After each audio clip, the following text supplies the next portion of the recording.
We tell ourselves all this crazy stuff and then wonder why we feel so crazy, when all we have to do is tell ourselves better stuff. My mum will kill me if I get my shoes dirty. My dad will kill me if I don't get all A's. My dad will go crazy if I come home with a bad report card, which is not true. But if you believe that, then you create a world of stress, all because of what you say to yourself and tell yourself. Yeah. But that's actually very good news, because since you say it, you can say something better.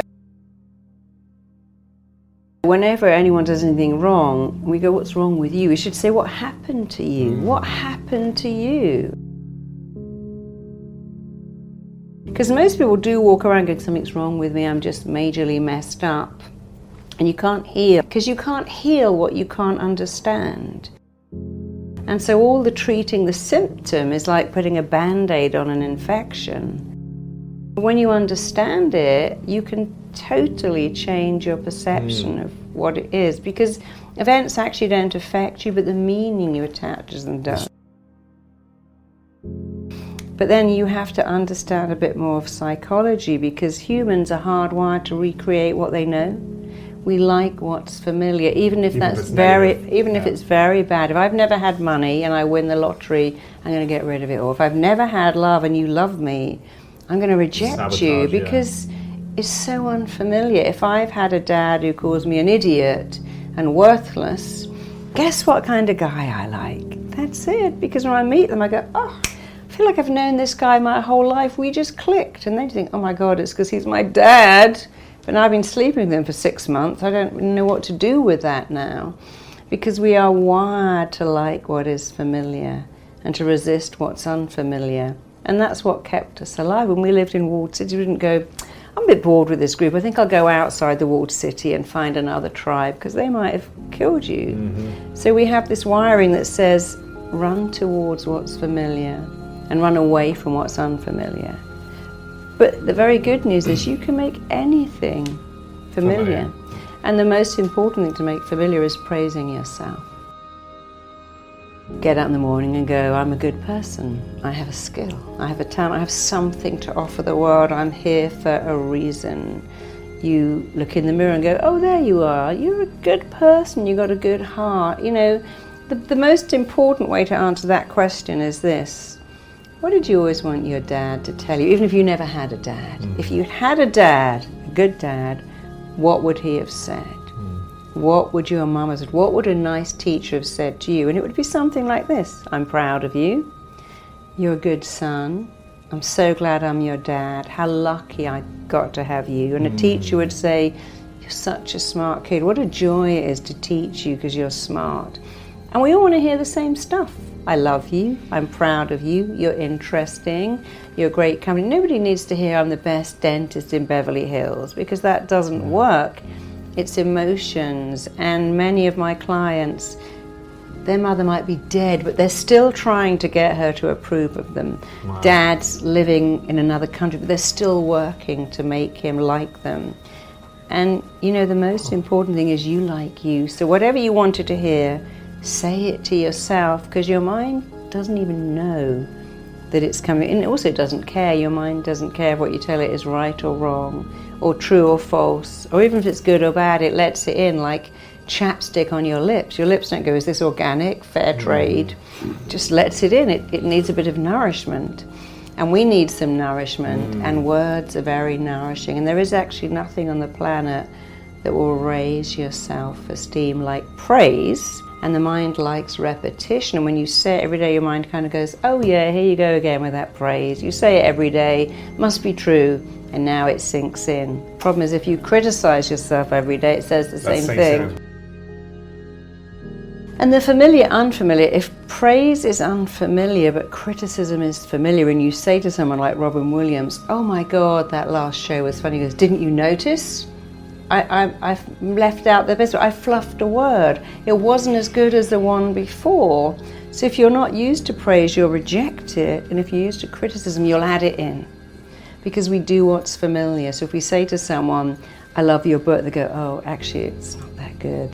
The other one is much. I love your top. Oh, I got it in a car boot sale. It's 5 years. I've got a hole in it. So if we haven't got praise, we actually reject it.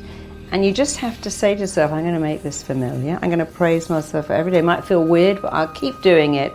It's a bit like running. You know, running isn't familiar, especially around Beverly Hills. But if you put your shoes on and go for a run on concrete, eventually it becomes familiar and then you like it. You can make anything familiar or unfamiliar.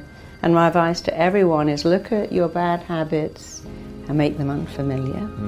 And look at what you want, especially praise, and make it familiar, more so because if you've got a startup or you're working for yourself, the days of a boss going, well done, good job, pat on the back are over. And you have a praise muscle and no one's going to build it up except for you. But if you build it up, it makes you bulletproof. There's only 3 things wrong with everyone. Everyone has got 3 things wrong. The number 1 is I'm not enough. The second one is I'm different, so I can't connect. And the third is I really want something like freedom from depression or success, but it's not available. But I'm not enough is the biggest.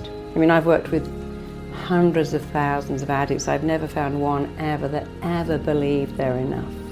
And if we look at the key addictions, shopping, binging on food, binging on alcohol, all of those things come from a feeling of emptiness inside because we're taught, oh, you feel a feeling? Why don't you eat some donuts or go onto eBay and buy, or Amazon or buy something, or have a drink? And our feelings are the most real thing we have. And we push them down. We find all this stuff to buy or eat or drink or take to keep us, like John Lennon said, comfortably numb. But then the feelings regroup and come back because they've always got a job to do. And I always say to my clients, look, you've got to feel the feeling until it no longer requires to be felt. You can't eat it or drink it or shop it away, but we're all taught that we can and should. So I'm not enough is the biggest problem I see. The mind's job is to tune into your thoughts and give you what it thinks you want. And it can only work that out by what you say. When you say, this 405 is killing me, I'm dying, my boss makes me want to kill myself, your mind goes, you better not go back to that place called work. I think I should give you an ulcer. Feel the feeling until it no longer requires to be felt. And you see, with a feeling, it's the most real thing you have. A feeling is like a little kid in a class going, notice me, I'm over here. And if you don't, they get more and more out of control. And so when you don't acknowledge your feelings, they regroup until they become outrage, rage coming out. And then suddenly they go a bit crazy in the car park of a store or the line of a store because the mind says, I've got all this rage, wants to come out. Someone just cut into the line, take it out on them. And it's so ineffective because I have something I call AAA, which is be aware of your feeling. Most people have no idea what they feel. They go, I shouldn't feel jealous. I shouldn't feel envious. I shouldn't be furious with this kid who's keeping me up all night. So they're not aware of it. They certainly can't accept it and they never get to articulate it. If you can say, you know, my wife's a good person, but actually I'm furious with what she's doing. It really hurts my feelings. That's why group therapy in places like AA, the good thing is you get to say, sometimes I could quite cheerfully hurt my wife. I'm not going to, but I feel like it. Oh yeah, I feel like that too. Because when you can express your feeling, it goes away. Feelings are like gas. They're in or they're out, and they hurt much more when you keep them in. And you want to let them out. Maybe gas, I mean, obviously right in the middle of a meeting, but when you keep stuff in, it causes you pain. And all psychiatrists will tell you, and if you want to be sorted out, here's something you must do. Express your hurt as close to the event that hurt you happening as possible. You can't get any resolution after 10 years or 20 years.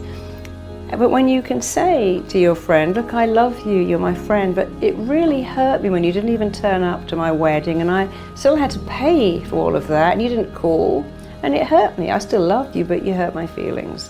Then it's gone. But when you keep it in, you can't get resolution. But when you say, I was hurt when, or I felt hurt by, And you can say it to a wall, you can say it to a force, you can say it to a mirror. You can write it down. It's not for the other person. It's good to say it because it's out then. And then it goes away. It's the most wonderful thing, it goes away. And then everything is so different.